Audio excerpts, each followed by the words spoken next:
One of the things I've often noticed when speaking to Americans, especially liberal Americans, leftist Americans, or progressives as they like to call themselves, although the names keep on changing, but you know what I mean. One of the things I've noticed with them is that they're very, very race conscious. Um, Now, that's not to say that from other parts of the world, like Europe or here in Australia, are not race conscious, but there seems to be something about Americans, left wing minded, liberal minded Americans, that there's a profound uneasiness when it comes to race relations, when it comes to speaking, especially about Black Americans. Um, and this uneasiness manifests itself in a need for somewhat pious declarations of universal brotherly love. I remember speaking to one girl from America. I think she's from Colorado. It doesn't matter. Where she said that she was very lucky to go to a school that was very ethnically mixed, where whites were in the minority and there were mostly Hispanics and some blacks. To me, that's a very strange statement. You see, I would consider myself lucky if I went to a good school where I was surrounded by good people, where I had good teachers. Uh, what color the people are really doesn't matter to me, and I don't see it as some sort of benefit if I'm surrounded by people from one group or another, as long as they're good people.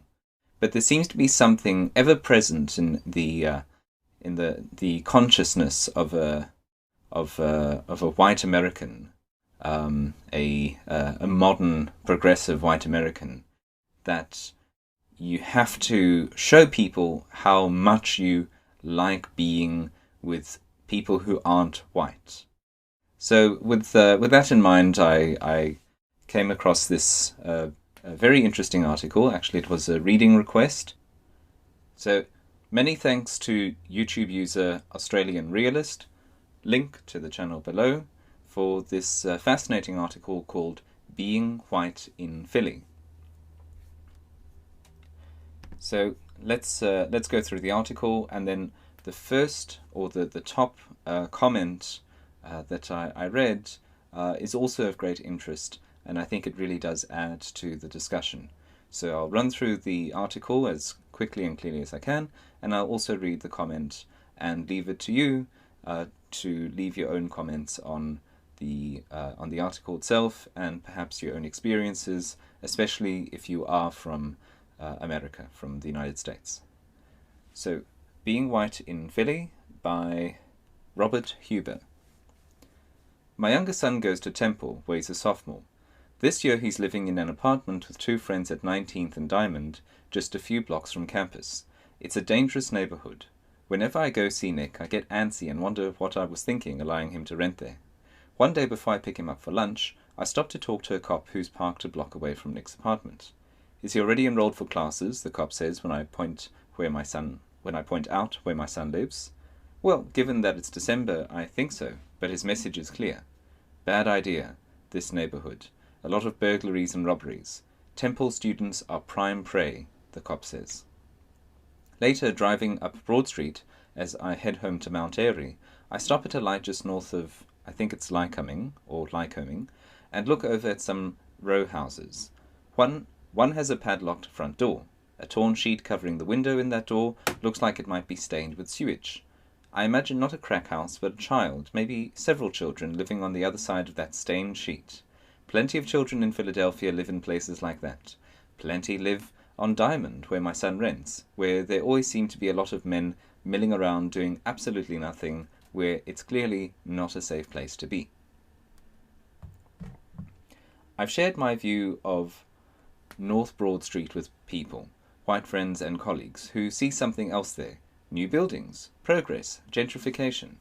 They're sunny about the area around Temple. I think they're blind, that they've stopped looking. Indeed, I've begun to think that most white people stopped looking around at large segments of our city, at our poorest and most dangerous neighborhoods, a long time ago. One of the reasons, plainly put, is queasiness over race. Many of those neighborhoods are predominantly African American, and if you're white, you don't merely avoid them, you do your best to erase them from your thoughts. At the same time, white Philadelphians think a great deal about race. Begin to talk to people and it's clear it's a dominant motif in and around our city. Everyone seems to have a story, often an uncomfortable story about how white and black people relate. Take a young woman I'll call Susan, whom I met recently. She lost her BlackBerry in a biology lab at Villanova and Facebooked all the class members she could find, wondering if you happened to pick it up or know who did. No one had it. There was one black student in the class, whom I'll call Carol, who responded, "Why would I just happen to pick up a BlackBerry, and if this is a personal message, I'm offended." Susan assured her that she had Facebooked the whole class. Carol wrote, "Next time be careful what type of messages you send around and what you say in them." After that, when their paths crossed at school, Carol would avoid eye contact with Susan, wordless. "What did I do?" Susan wondered. The only explanation she could think of was Vanilla Nova, the old joke about the school's distinct lack of color, its perceived lack of welcome to African Americans. Susan started making an effort to say hello when she saw Carol, and eventually they acted as if nothing had happened. The BlackBerry incident, it probably goes without saying, was never discussed. Another story, Dennis, 26, teaches maths in a Kensington high school. His first year there, fresh out of college, one of his students, an unruly 8th grader, got into a fight with a girl. Dennis told him to stop. He got into Dennis's face, and in the heat of the moment Dennis called the student, who is an African American, boy. The student went home and told his stepfather. The stepfather demanded a meeting with the principal and Dennis and accused Dennis of being racist. The principal defended his teacher. Dennis apologized, knowing how loaded the term boy was, and regretting that he'd used it, though he was thinking, why would I be teaching in an inner-city school if I'm racist? The stepfather calmed down, and that would have been the end of it, except for one thing. The student's behavior got worse, because now he knew that no one at the school could do anything, no matter how badly he behaved. Just a note, I really dislike this American fashion of calling children at school students. They should be pupils, and students are the people that go to university or college, if you will. But unfortunately, student has leaked over into Australia, or did so a long time ago, so now we have children in their first year of primary school being called students, which is just ridiculous. So thank you, America. Anyway, on with the article. Confusion, misread intentions, bruised feelings. Everyone has not only a race story, but 1,000 examples of trying to sort through our uneasiness on levels large and trivial. I do too. My row house in Mount Airy is on a mostly African American block. It's middle class and friendly. In fact, it's the friendliest street my family has ever lived on, with block parties and a spirit of watching out for each other. Whether neighbor is black or white seems to be of no consequence whatsoever. Yet, there's a dance I do when I go to the Wawa on Germantown Avenue. I find myself being overly polite. Each time I hold the door a little too long for a person of color. I laugh at myself, both for being so self-consciously courteous and for knowing that I'm measuring the thank yous. A friend who walks to his car parked on Front Street downtown early each morning has a similar running joke with himself. As he walks, my friend says hello and makes eye contact with whoever crosses his path. If the person is white, he's bestowing a tiny bump of friendliness. If the person is black, it's friendliness and a bit more. He's doing something positive for race relations. On one level, such self-consciousness and hypersensitivity can be seen as progress when it comes to race, a sign of how much attitudes have shifted for the better, a symbol of our desire for things to be better. And yet lately I've come to fear that the opposite might also be true, that our carefulness is in fact at the heart of the problem.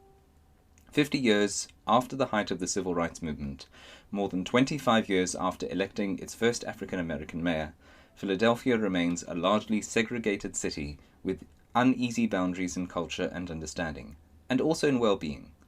There is a black middle class, certainly, and blacks are well represented in our power structure, but there remains a vast and seemingly permanent black underclass. 31% of Philadelphia's more than 600,000 black residents live below the poverty line. Blacks are more likely than whites to be victims of crime, or commit one, to drop out of school, and to be unemployed. What gets examined publicly about race is generally one-dimensional, looked at almost exclusively from the perspective of people of colour. Of course, it is black people who have faced generations of discrimination and who deal with it still. But our public discourse ignores the fact that race, particularly in a place like Philadelphia, is also an issue for white people, though white people never talk about it. Everyone might have a race story, but few whites risk the third-rail danger of speaking publicly about race, given the long troubled history of race relations in this country, and even more so in this city. Race is only talked about in a sanitized form, when it's talked about at all, with actual thoughts and feelings buried, which only ups the ante. Race remains the elephant in the room, even on the absurd level of who holds the door to enter a convenience store. A few months ago, I began spending time in Fairmount, just north of the Art Museum. Formerly a working-class enclave of row homes, it's now a gentrifying neighborhood with middle-class cachet and good restaurants. I went to the northern edge, close to Girard Avenue, generally considered the dividing line from North Philly, and began asking the mostly middle-class white people who live there, for whom race is an everyday issue, how it affects them. Strangely enough, a number of them answered. Their stories bring home just how complicated white people's negotiation with race and class is in this city, and how varied. Everyone does have a race story, it turns out, and every story is unique.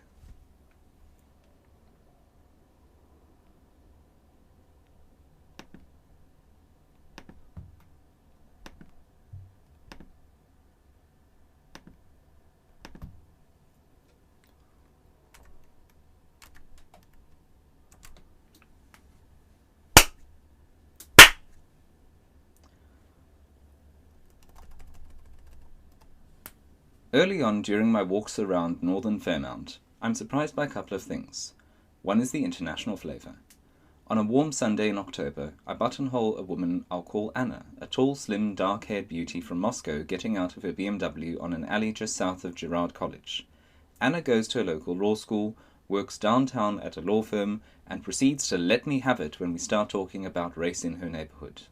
"I've been here for 2 years. I'm almost done," she says. "Blacks use skin color as an excuse. Discrimination is an excuse instead of moving forward. It's a shame. You pay taxes. They're not doing anything except sitting on porches smoking pot.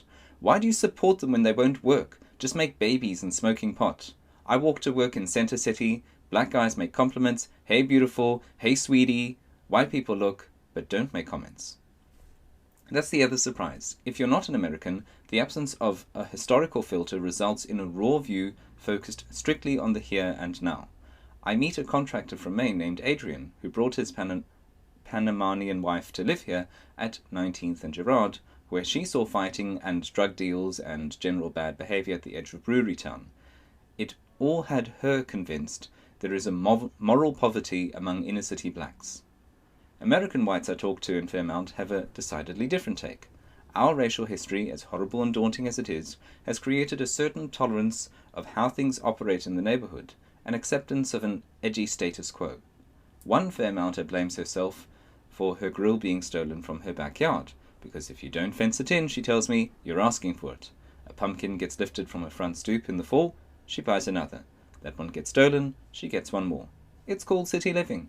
Flower pots, even trash cans, they don't stick around. Porch chairs have to be chained together, your car window's likely to get smashed every now and then. The danger can be a little steeper.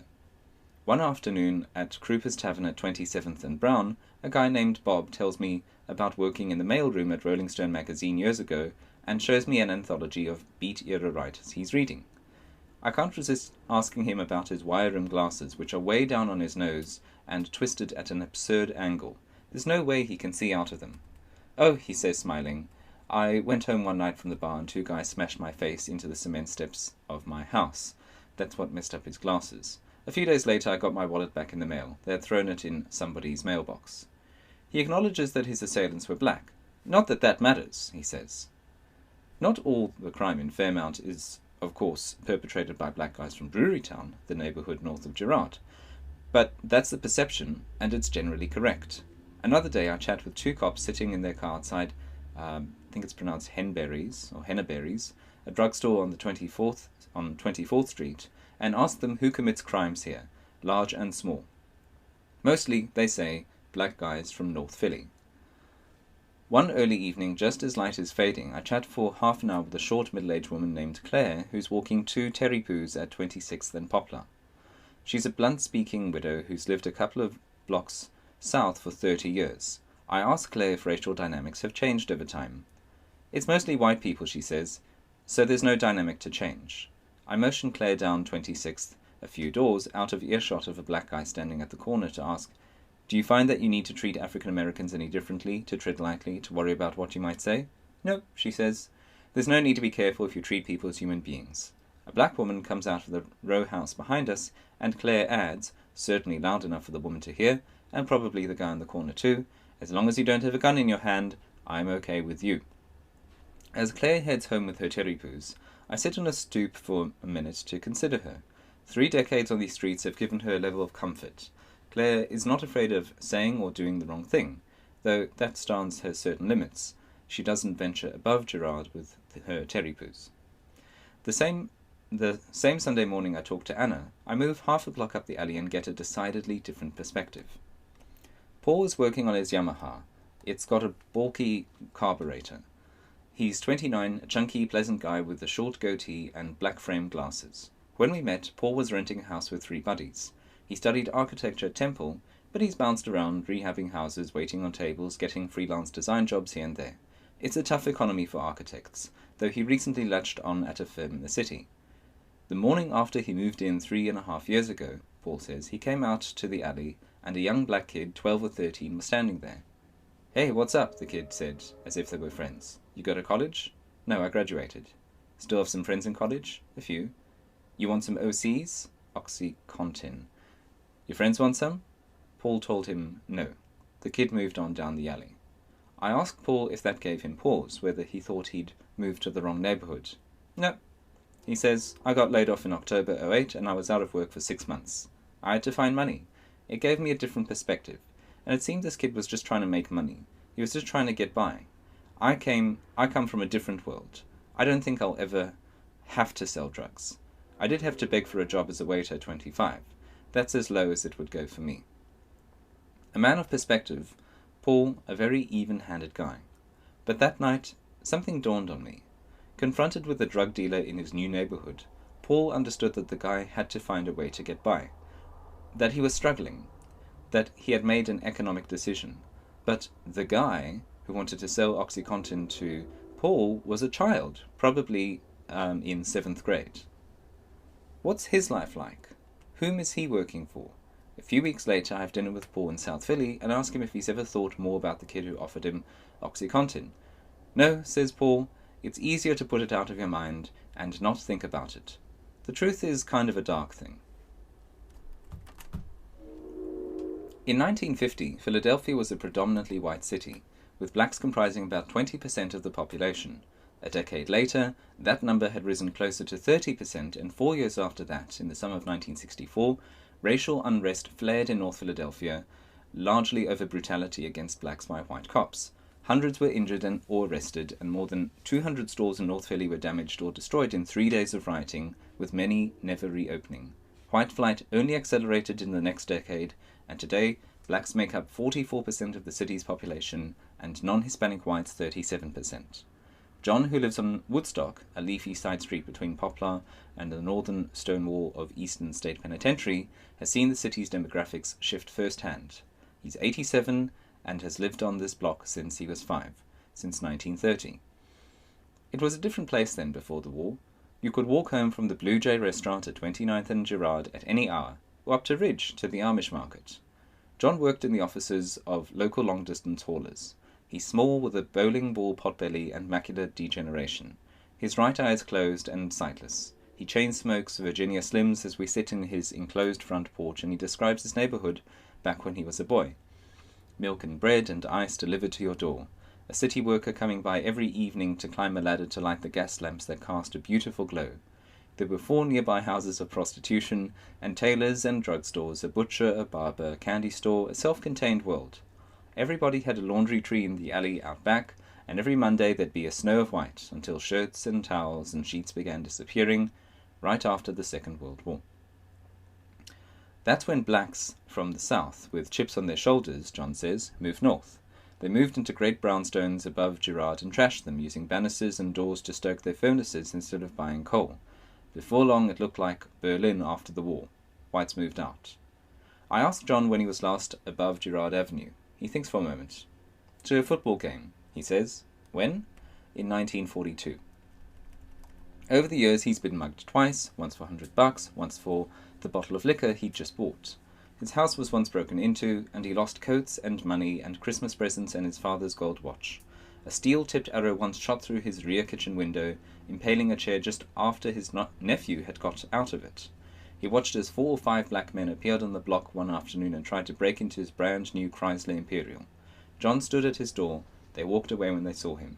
Last summer he was sitting on his stoop in a lounge chair and went in to use the bathroom, and when he returned, there was no chair. A neighbor watched a black kid on a bike zero in to lift it. There's more, but John doesn't express sweeping bitterness or anger. Oh, I have no problem with blacks, he says. He was once quite friendly with black neighbors on Poplar, whose alley garages he can see from his porch. They were working people, nice people, lovely people. I hated to see them move. Given the monumental changes he's seen and his declining health, John no longer risks venturing alone beyond his block. There is a monumental spread, too, in his thinking, when he considers the range of black people who have entered his neighborhood. He tells me about the time, a Saturday afternoon more than 10 years ago, when he came downstairs to his living room to find a stranger had come in through his front door. It was a nigger boy, a big, tall kid. He wanted money.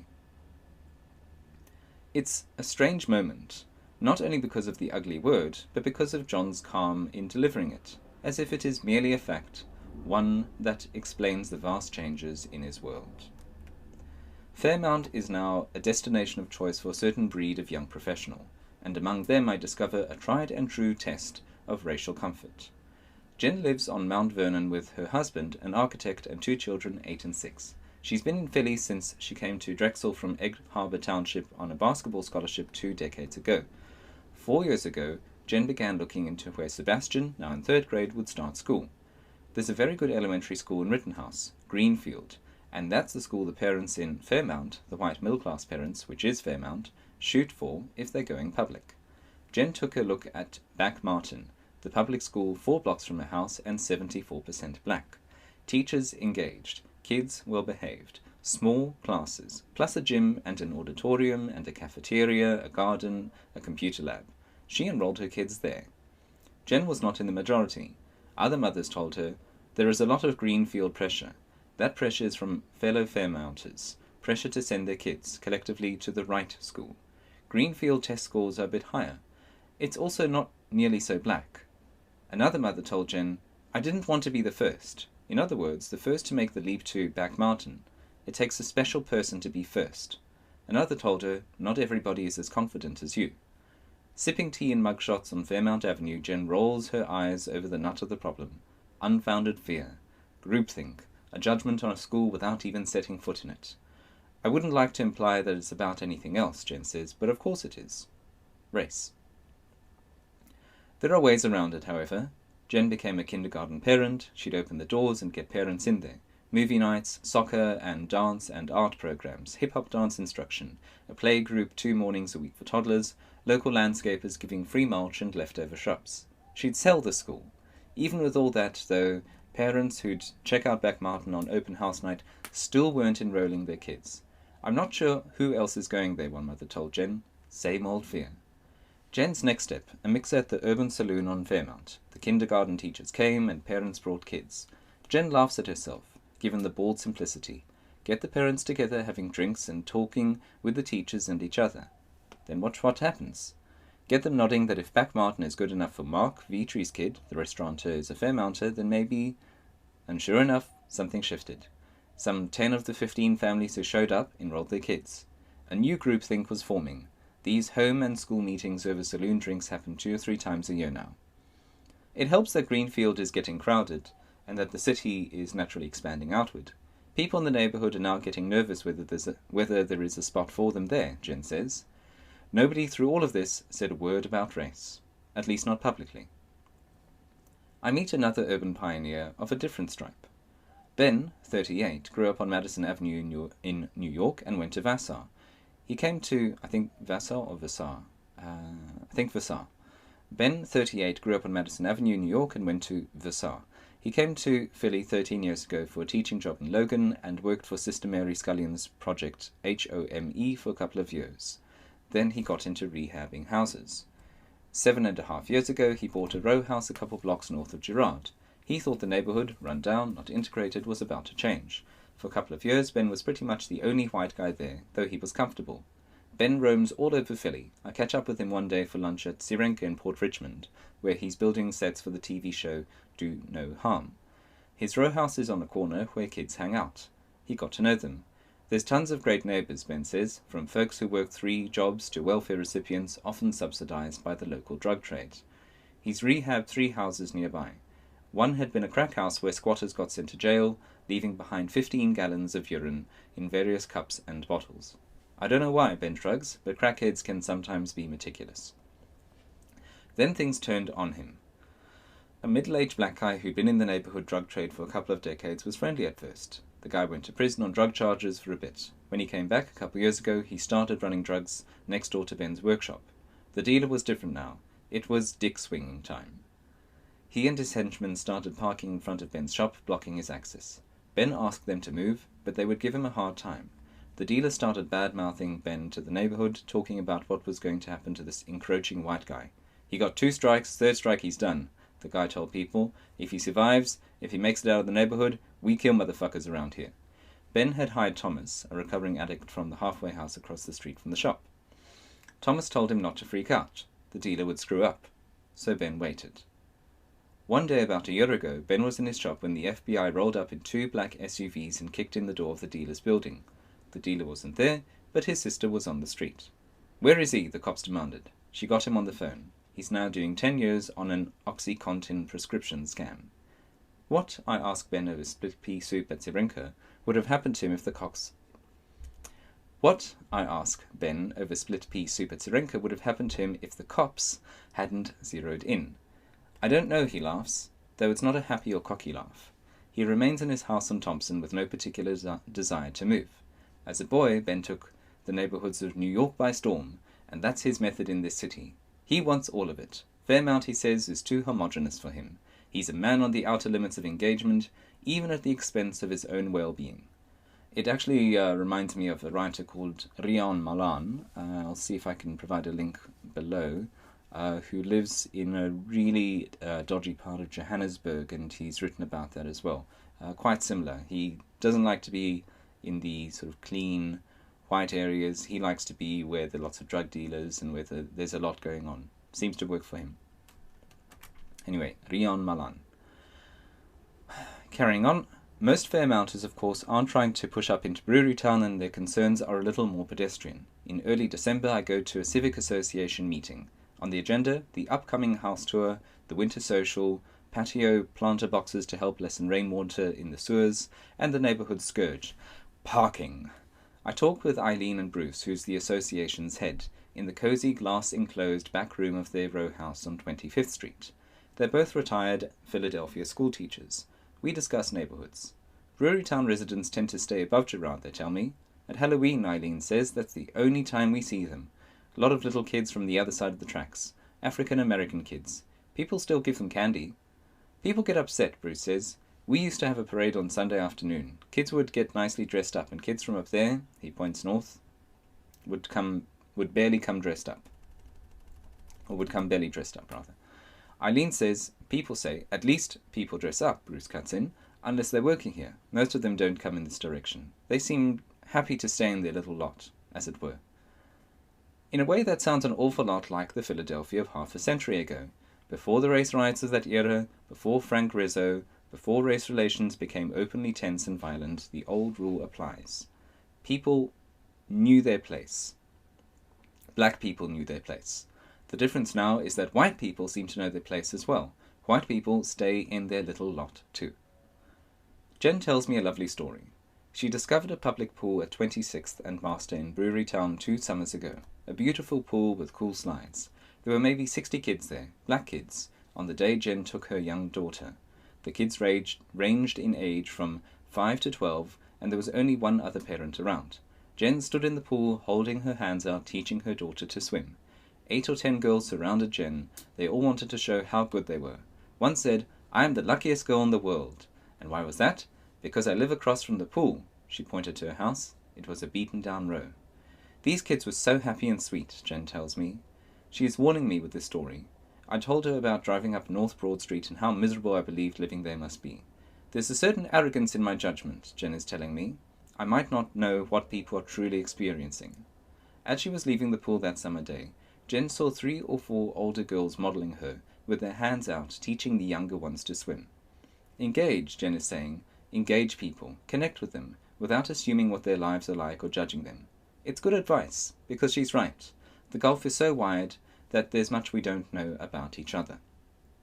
But we do know some things.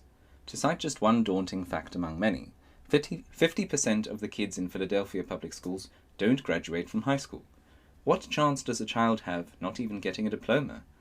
There's a great deal of suffering and disconnection in facts like that, facts that align with what I see when I drive to visit my son in North Philly. The problems seem intractable. In so many quarters, simply discussing race is seen as racist, and so white people are stuck, dishonest by default, as we take a pass on the state of this city's largely black inner city and settle for politely opening doors at Wawa before we slip back to our own lives. We're stuck in another way too. Our troubled black communities create in us a tangle of feelings, including this one, a desire for things to be better. But for that sentiment to come true, for it to mean anything, even I've come to believe that white people have to risk being much more open.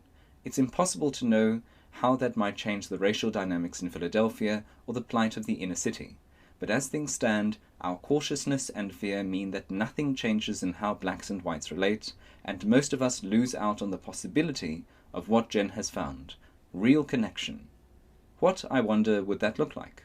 Claire, the widow I talked to in Fairmount who was walking her terripoos, doesn't worry about saying the wrong thing in her neighborhood, about offending her black neighbors, because she's confident of her own feelings when it comes to matters of race. But like many people, I yearn for much more, that I could feel the freedom to speak to my African American neighbors about, say, not only my concerns for my son's safety living around Temple, but how the inner city needs to get its act together. That I could take the leap of talking about something that might seem to be about race with black people. I wouldn't do that, though, because it feels too risky. In fact, I would no more go there than I would stand out on the sidewalk some Saturday and ask a neighbor how much money he has in the bank. But this is how I see it.